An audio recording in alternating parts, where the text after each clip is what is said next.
Hello everyone, my name is Rochelle Innocent and I'm the founder and CEO of Project Purpose. Welcome to our channel. Our community is focused on fostering the intellectual and character development in children. We do this through our parent-child workshops that are focused on 4 themes: autonomy, self-efficacy, compassion, and self-concept, in order to cultivate grit, perseverance, and resilience in each child. And we are so thrilled to be offering one of the first of its kind digital, virtual, and continuous learning environments, enabling parents and children to connect from all around the world. At Project Purpose, our overarching mandate is to renew and rebuild family, community, and relationships. Our different social media platforms provide us with an opportunity to have discussions and to create space on all topics that relate to family, community, and relationships with ourselves as well as with others, with a primary focus on mental health and education. More precisely, the ways that the institutions of mental health and education play a role and have played a role in our societies at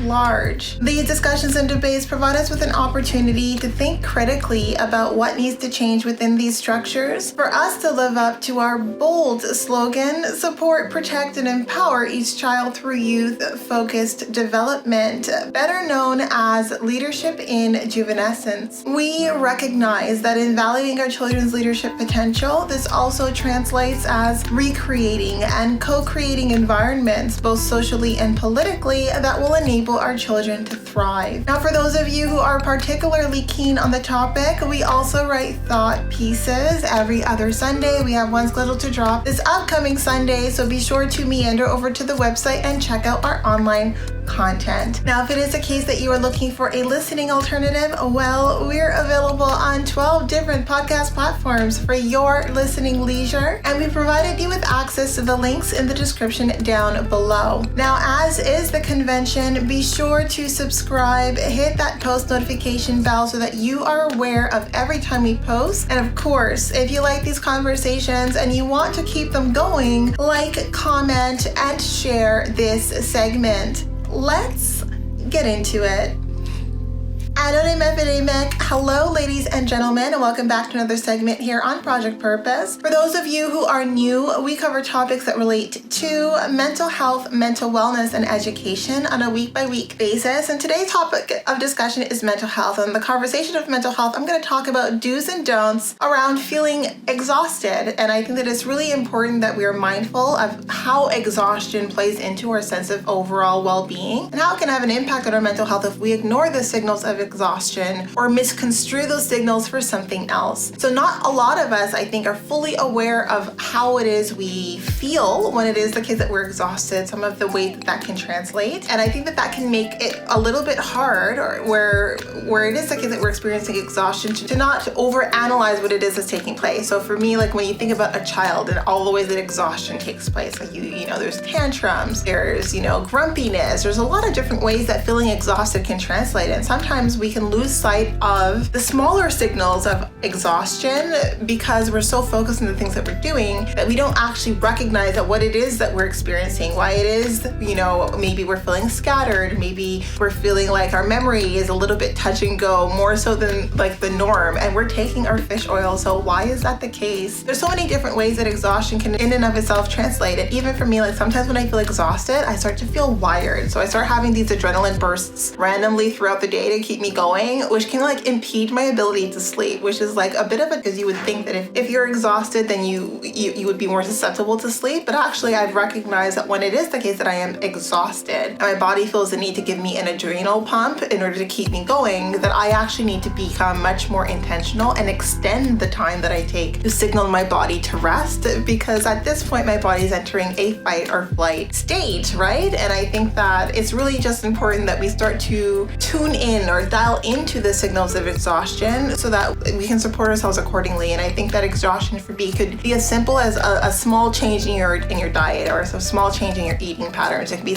like these subtle little things, and we can miss the mark and then overreach when it comes to how we manage and how we deal with exhaustion. And for me, like, I'm someone who recognizes exhaustion as a signal that my body needs me to slow down, but not stop, right? It just needs me to slow down, or it needs me to also be more mindful and cater to its needs because my repertoires are low. And so I think that we can keep pushing steam. There's a part of me that has built the ability to keep pushing forward and sometimes not modify the pace, but then I'm also now making more time for the things that I need to do to be restorative. So restorative becomes a priority the moment that I feel exhausted. But feeling exhausted doesn't necessarily translate as me deprioritizing the things that matter the most to me, right? So I think that sometimes we kind of take it to that place, and I'm like, well, no, I think we just need to reprioritize self-care and the things that are restorative, those restorative activities, but it doesn't mean deprioritizing the things that count most. Also, exhaustion isn't burnout, and a lot of the times, like, we push ourselves to the point of burnout, but exhaustion is an opportunity to take some time, spend some time with yourself before burnout happens. Burnout is much more extensive, and it requires a much more time to feel like you're back to yourself, and even back to yourself is a little bit different because it's kind of marked by that period, by that phase of burnout. It kind of, it lingers in its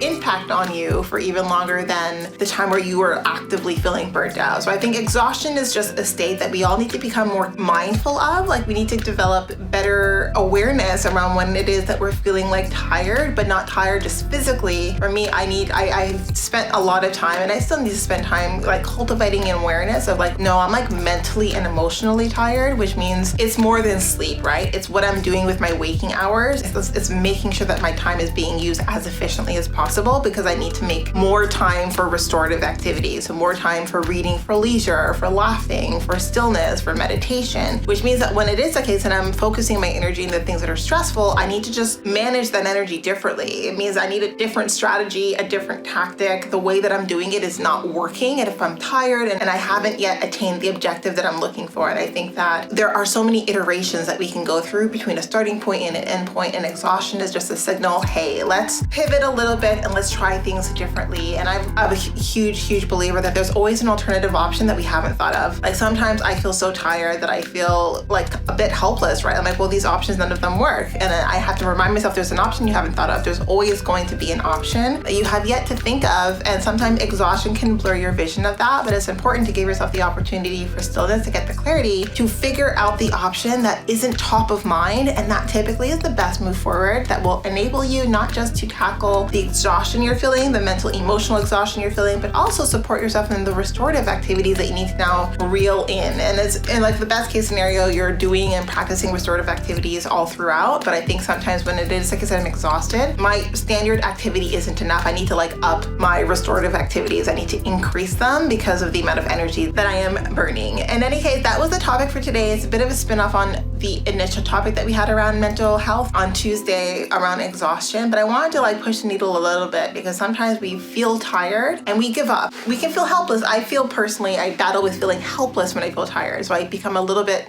tired becomes very emotional. I become very emotional. Everything that I do and that I don't do, there's this tangible I'm tired around it. Like, there's a little bit of a pity party that goes there. But I need to remind myself that I'm tired doesn't translate as I'm not capable. I'm tired doesn't mean that I am not able to do the things that I'm pushing towards. I am tired is something that I validate. I recognize it for what it is. I treat it accordingly. But it doesn't mean I'm not able or I'm inadequate in doing the things that I need to do. It just means I need to focus my energy in a strategic way so that I'm expending as little energy and getting the most gain out of it. In any case, that was it, but definitely not all. Now, before letting you go, I would be remiss if I didn't let you know that we will be going live at least twice a month, every month for the foreseeable future on our Facebook page. So definitely be sure to tune in. Now, these events are paid events, so if you do see yourself participating in our community on an ongoing basis, then I do suggest that you take a look at one of our package plans. Yes, so we do offer package plans over and above our live events, as well as access to webinars and workshops, largely focused on self-mastery over and above these events. So check them out, and I'd love to hear how it is that you see yourself participating and engaging in our community, being the change that you want to see, allowing us a small role to play in your journey. So #GameChanger, make sure you become one. Follow us across all of our social media platforms. We're on the road to 1K, and we look forward to chatting with all of you